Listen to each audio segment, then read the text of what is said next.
Hey guys, Ken Stretz Tactical. So I want to talk about reloads. In particular, should we come over the top to let the slide go forward, or should we hit the slide release? Now, a lot of people have said for a long time, under stress, you won't have the fine motor skills to hit the slide release. Let's stop and think about that for a second. What is the difference between hitting the slide release with our thumb, or this thumb, or hitting the magazine release? Those same people teach you to use your thumbs to hit the magazine release as the gun was designed, right? So how is it that we can hit the magazine release, but we can't hit the slide release? Sounds like a bunch of BS. And let's take it a step further. What's the difference between pulling the trigger and hitting the mag release or hitting the slide release, right? They're all fine motor skills. So if you couldn't hit your slide release, you wouldn't be able to hit your magazine release. And on that same line of thinking, you probably couldn't pull the trigger. So it sounds kind of crazy to me. Now, some other things to consider as well. And we'll shoot it hot here and kind of see what the times are. Coming over the top versus hitting the slide release. To me, it's faster. And we're going to shake it out here on the timer, on camera for you so you can see for yourself. Which is faster, coming over the top or hitting the slide release? Now, if you're a left-handed shooter and you have a gun, say this M9 Beretta, that doesn't have a ambi slide release, guess what? You got to come over the top. You know, if it's another gun, say the M17, you know, it's ambidextrous slide release, yeah, you could just go ambi on it.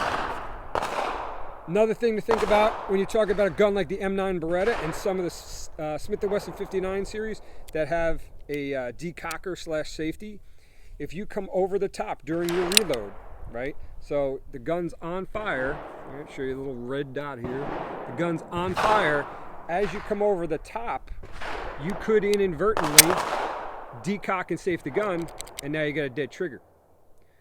And there's still some M9s, probably still a lot of M9s still in service until they get replaced by the M17 or M18.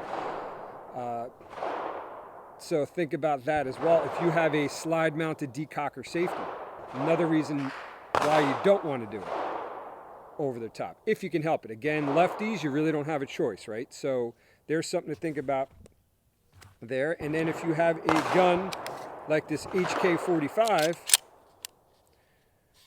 that has a manual safety over here, and you talk about using your strong hand thumb versus your support hand thumb, because a lot of people say, hey, it's quicker to just hit it with my support hand or my strong hand thumb. Well, you're not doing it with this gun because you can't reach unless you really twist the gun in your hand.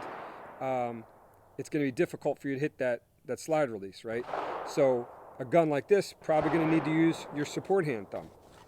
Now, could that be hair slower, hitting it with your support hand thumb and then marrying your grip versus hitting it with your strong hand thumb and rolling everything out? Yeah, it's probably just a hair quicker using your strong hand thumb. But again, here's another gun that's a good example, 1911, right? So you got thumb safety, and now the slide release is up here. There's no way. You really got to spin the gun in your hand to be able to hit the slide release. So there's another gun where using your support hand thumb to send it forward into battery is going to be the way to go. So what do? I use my support hand thumb. Why? Because as you can see, I have a variety of guns. You know, M17 is another good example, right? It's got a thumb safety. I mean, maybe you could see if I could do it here, deactivate the safety, and then yeah, I could kind of hit it with that thumb as well. But I have a variety of different guns that I carry. Most of the time, it's a Glock 19. Most of the year, most of the time, and occasionally it's a P365. So no dramas there. I could do that, and I'll be honest with you. There's times where I'm pushing myself on my reloads, or I'm shooting a competition, and I've caught myself hitting the slide release with my strong hand thumb. But I can't play that game if I'm running a 1911 or the HK45. I'm not going to be able to hit it. All right, so I try anyway to use my support hand thumb across the board, so no matter what gun I pick up, I can run the gun the same. Doesn't matter whether I have a 1911, HK45, Glock, SIG, whatever. It translates well over to any kind of gun. Now, why is that important? Especially if you only have a Glock or whatever. Let's think about it if you're military or law enforcement, right?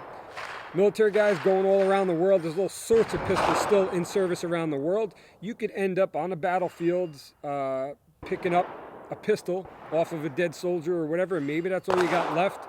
Now, is that far-fetched? Is it not? Just look back through history. Things have happened. You know, do you want to train for the best case scenario or the worst case scenario?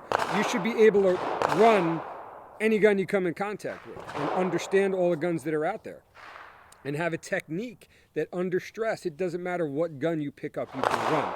And that goes for handgun, carbine, shotgun, whatever it is. You should have a technique that translates well to all of them.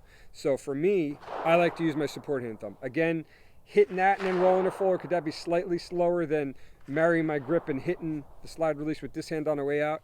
Yeah, it's probably a hair quicker doing it that way. But I'd rather be a hair slower and have a technique that no matter what gun I pick up, I can run. And think about, all right, maybe you're not military, maybe you're law enforcement. Your gun goes down, malfunction, whatever the deal is, or you're off duty and you don't have a gun on you for some reason, or you're a civilian and you want to come to the aid of a police officer that maybe they have a gun that's like an M17 or they have a 1911. And I know a few agencies, more than a few agencies that run 1911s, and you try to do your standard technique and it's, you know, that could cost you your life, right? So one technique translates well across the board, is my technique of choice. So that's me. Your mileage may vary. You got to do what works for you. Just trying to throw a few options out to you here. So now what I'm going to do is I'm going to get the camera set up, load up some mags, and we'll just do a reload one using the slide releases and coming over the top. Stand by. All right, so we're going to start off with the 1911. We're at 9 yards from a piece of C-zone steel. Start off on target, finger on the trigger, hit the buzzer, shoot, reload, and fire another round. See how it shakes out.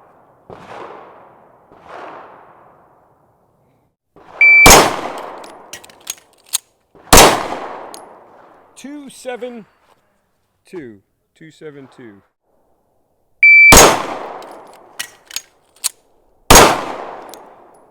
.308.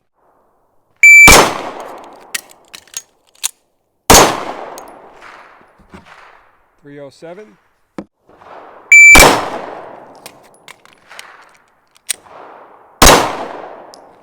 411. Obviously, my hand slid off the slide there.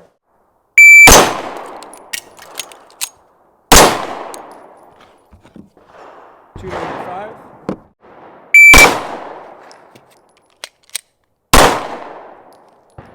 3 flat, but again, outrunning my headlights and not seeing the front sight and missing the target.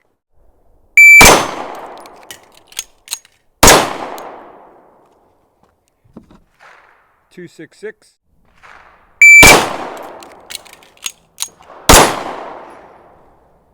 268.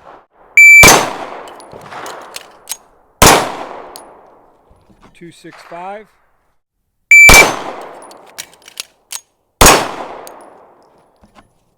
251.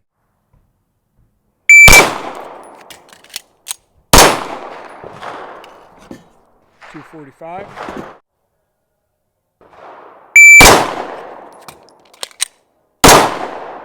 That time, and I do this sometimes when I'm trying to rush, I hit it with my thumb and my strong hand thumb, and it was 269. Let's try a few using my strong hand thumb.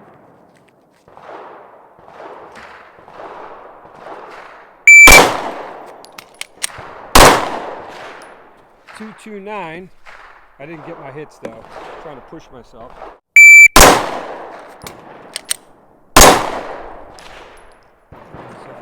281.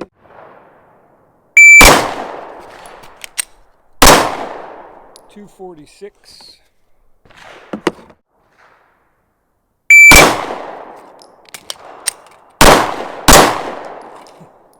339 with 2 shots. Let's see what we're. Yeah, 271 was the second shot, and then I fired a third because I missed.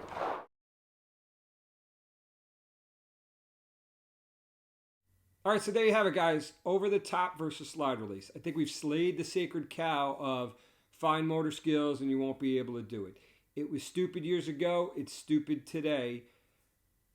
But don't take my word for it. Get out on the range and check it out yourself.